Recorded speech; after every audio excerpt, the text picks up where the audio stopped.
Om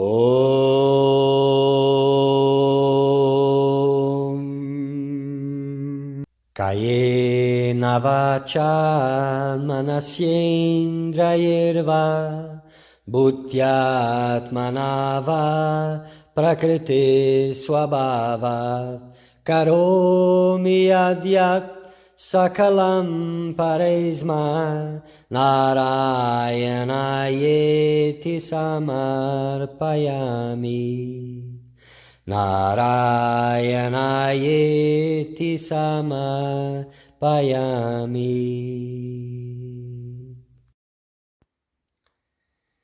Dear Seeker of Truth, welcome. In this series of videos, we are going to talk about Bhakti Yoga, the path of devotion, of divine love, of God realization. So we are going to talk about the Narada Bhakti Sutras, a beautiful work attributed to sage Narada that talks about in full length of the path of devotion.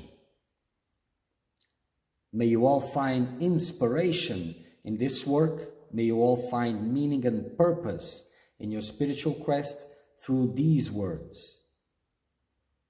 This kind of work, these words, these sutras, they bring light and they open the door to the life of the real quest for liberation. May you also find divine love in your heart.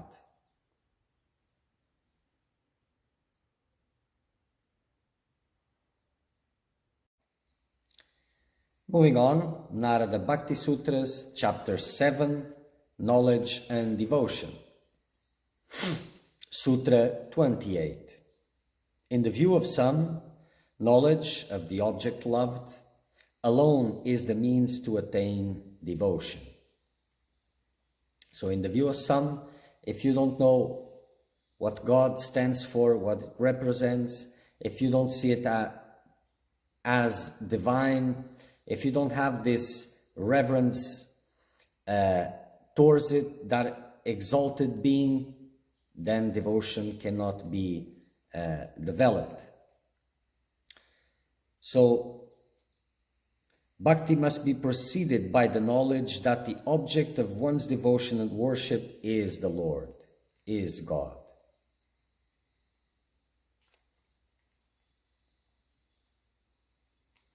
Who is omnipresent, omniscient, all-merciful, who possesses infinite auspiciousness, who is the support and substratum of all.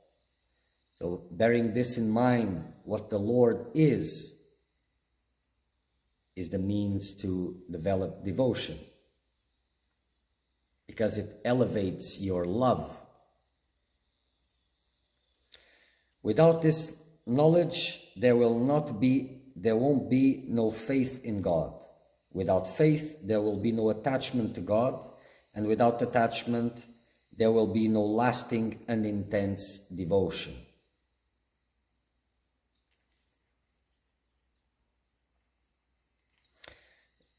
Gyan is not Brahma Gyan, it is ordinary understanding. So this knowledge that we are talking here is not the direct knowledge of Brahm, of God,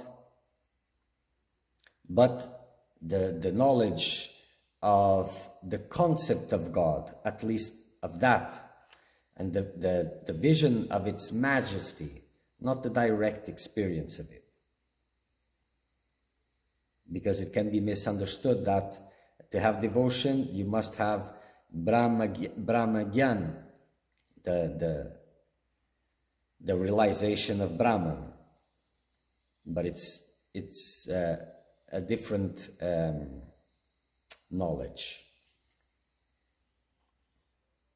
So devotion may be developed through faith and reverence. So never forget the divine aspect of God.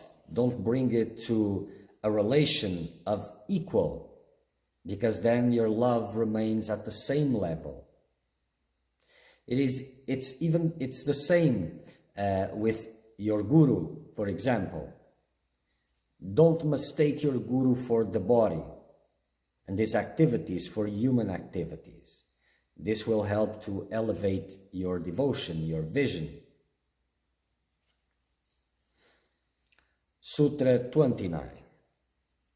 Others are of the opinion that there is mutual dependence between knowledge and devotion.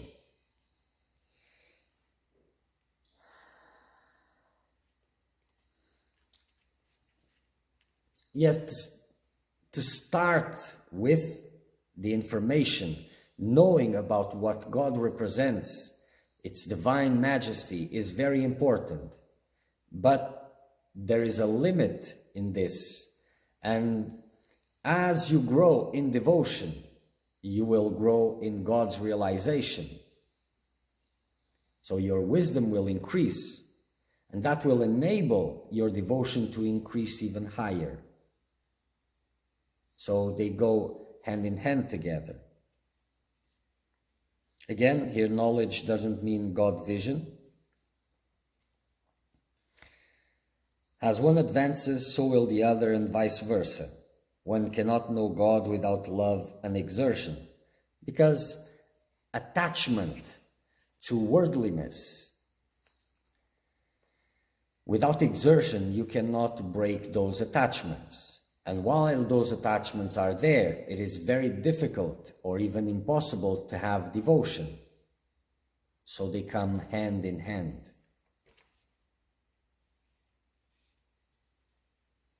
One cannot exert towards loving without knowing who we are loving.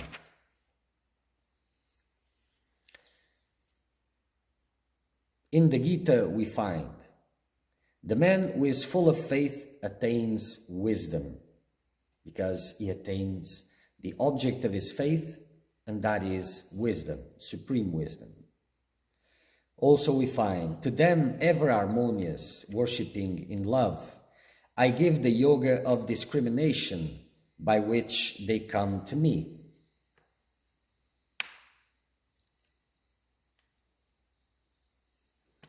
Interesting.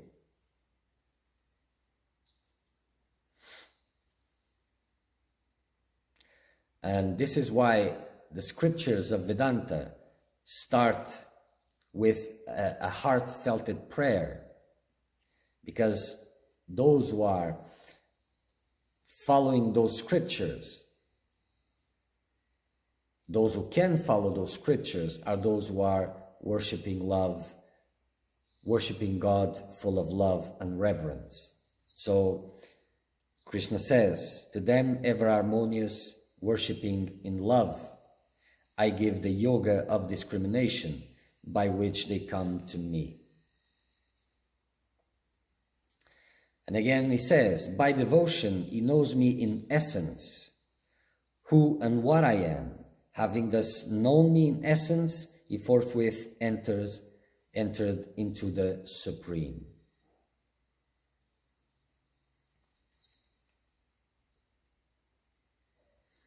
Sutra 30. Bhakti is its own fruit, thus opines Brahma Kumar, which is Narada, the son of Brahma.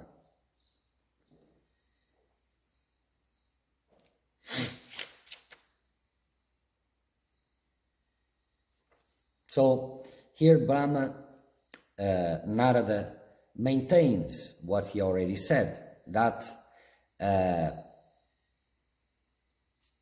Bhakti is its own fruit, meaning that it doesn't depend on anything.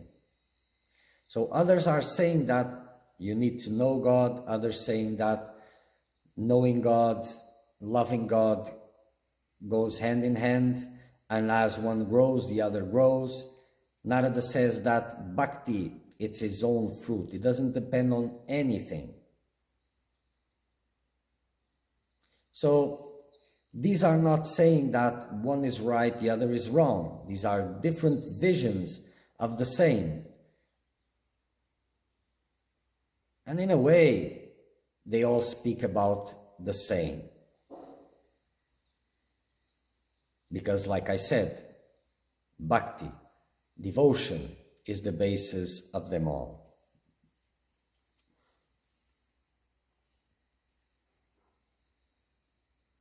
So Narada holds that devotion is both the end and the means.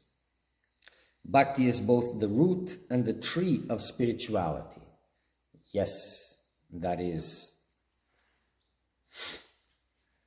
Bhakti is self-sufficient. It does not depend on any other sadhana. But not dismissing other sadhanas, they help a lot. They may be very helpful for certain devotees. But if we look from another perspective, where there is devotion is bhakti. And where there isn't devotion, there is nothing. So meditation without devotion is just purifying until devotion is there. And it starts when devotion is there. So different ways of seeing the same thing. There is nothing superior to bhakti for the realization of which it may be used as a means. So what he is saying is that there is nothing superior to it because bhakti is the end result. And it is also used as a means to reach that end. As to others, they use other methods to reach bhakti.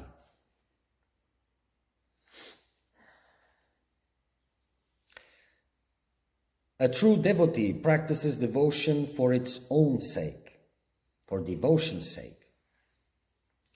According to Bhakti Yoga, knowledge and wisdom are subordinated to devotion.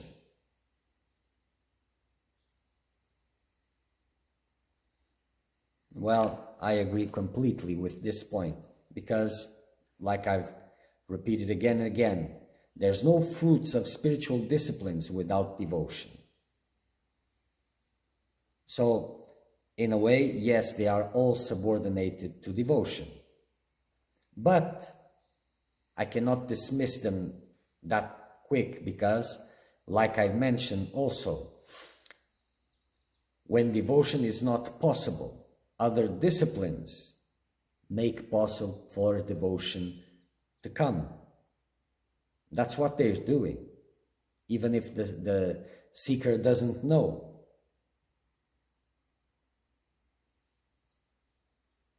But yes, as devotion is the life, the substance of the spiritual path, then yes. From what has devotion resulted? From devotion itself. Bhakti is both the cause and the effect.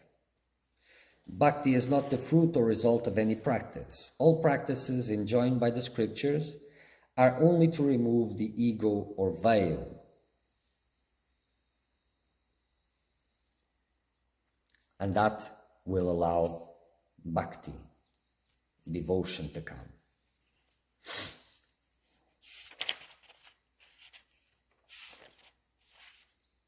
Sutra 31. For it is seen to be just in the case of the king, home, and dinner. So this is Narada using the example of 3 stories that I will recount now. So the first story is of a king. Once a king lost his son in a forest. The king was found by a forester. He grew in the forest under the care of the forester.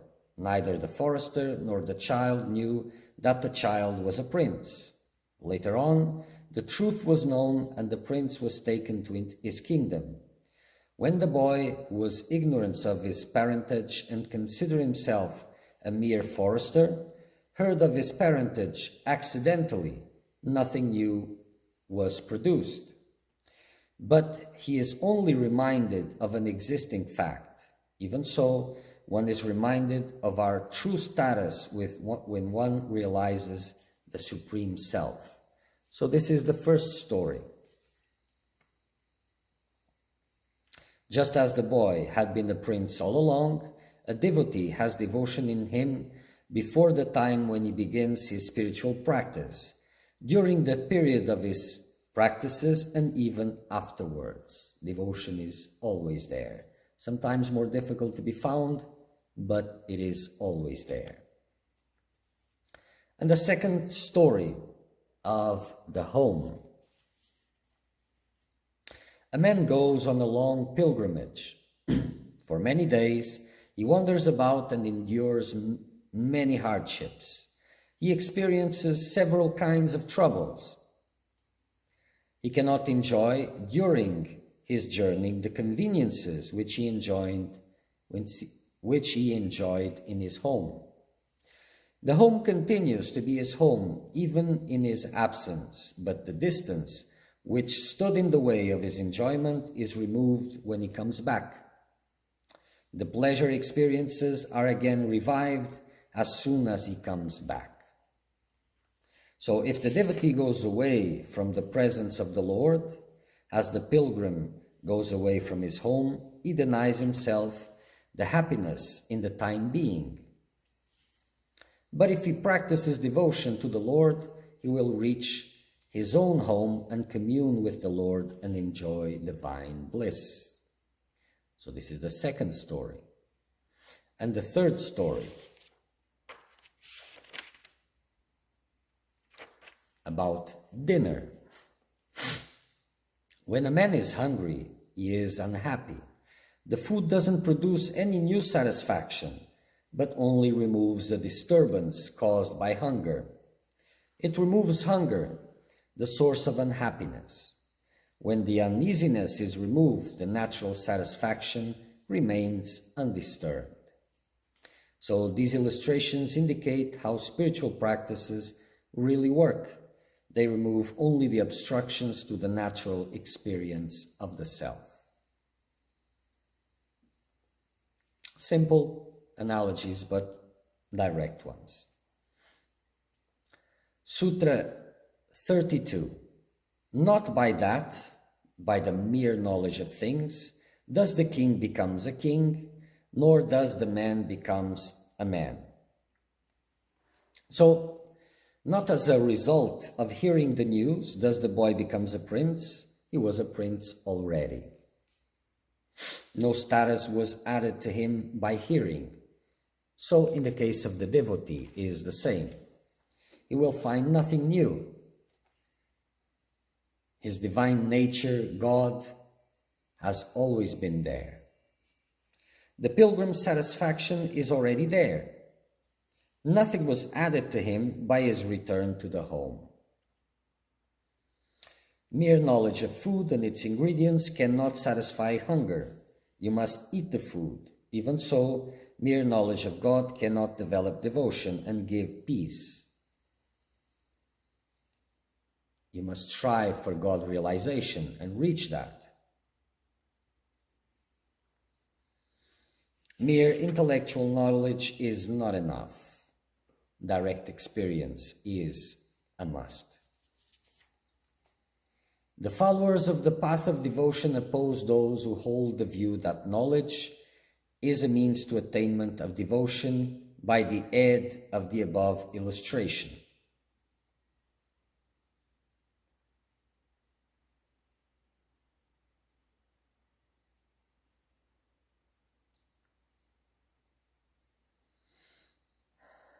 But let's not get too much in these oppositions, like I've explained. Devotion is the means to the life of the real process. Other things are means to devotion, but devotion is the center. And everything is important as it enables devotion. Everything is useless as it disables devotion or doesn't enables devotion. But many times it's not, or always it's not the practices in themselves is the egoism present in the seeker or devotee. Sutra 33. Therefore, the path of devotion alone should be adopted by those who desire salvation. So Narada here is saying that only the path of bhakti should be practiced as a means to attain salvation for those who seek salvation. And he is correct. He is completely correct. But what does this mean? That there is no spiritual path without devotion. Devotion is the life of it. So everything, every spiritual path, when it is alive, is bhakti path.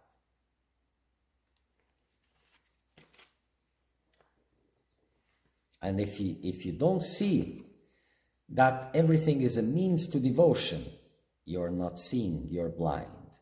And the fruits of it will be very, very short, very thin.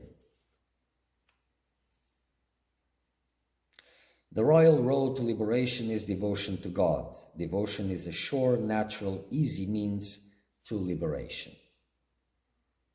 And it's always also a very sweet one, because it's about devotion. It starts with devotion, with loving God.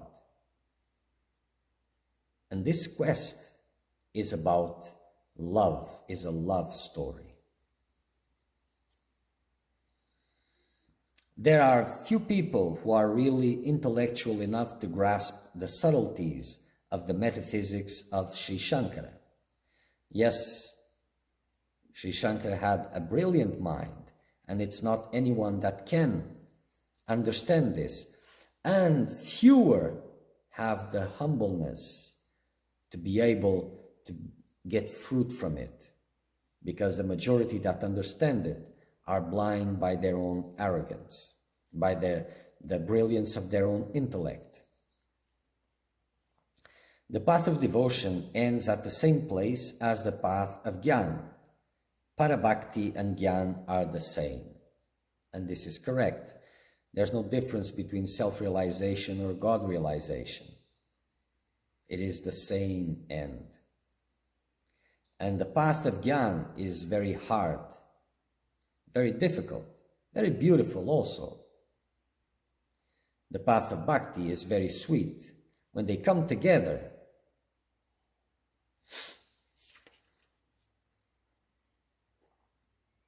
but we are talking of Bhakti. And like I said, there can be differences or not, because when it is alive, everything is Bhakti. And without Bhakti, everything is dead. Devotion cuts asunder the worldly bondage easily. It attracts God itself, who becomes the object of our love and adoration. It becomes meaningful, and it's much more concrete. And it's beautiful.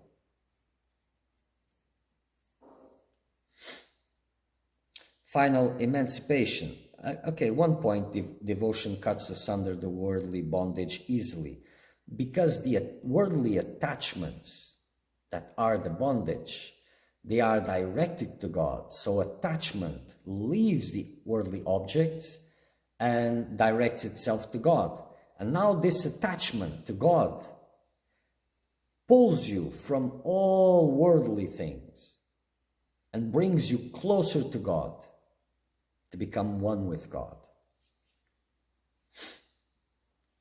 Final emancipation is very difficult to attain, but that very salvation forces upon the devotee unsolicited. So when the devotee doesn't ask for liberation, his devotion is pure, and that pure devotion brings that liberation unsolicited.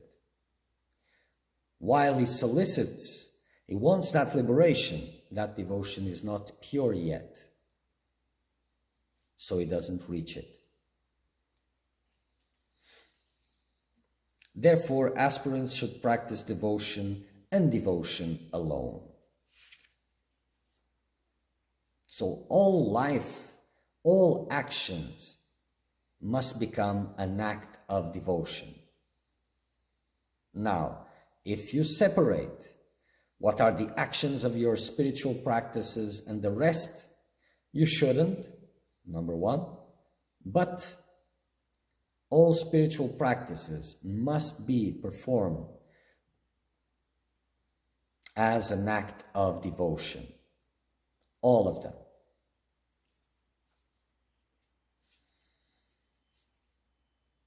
You must become a mumukshu, seeker of truth. You should pine for liberation. You shouldn't desire anything else than the Lord. Then alone God will choose you. Then alone the Lord stretches his hand to lift you up from sansara. So when you get attached to God completely and exclude everything else, the Lord reaches his hand and picks you up. But before that, he will test if you really want God alone or not, by many times bringing you what you had desired previously. It can put hardships in your path and bring old desires close to you at your hand's reach to test if God is really what you want and nothing else. Then, if it is clear that God is what you want and nothing else, then he will get a hold on you and lift you up from sansara.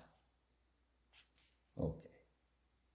Tvameva mata cha pita tvameva tvameva bandhushka sakha tvameva tvameva vidya dravinam tvameva tvameva sarvam mama deva deva tvameva sarvam mama deva deva.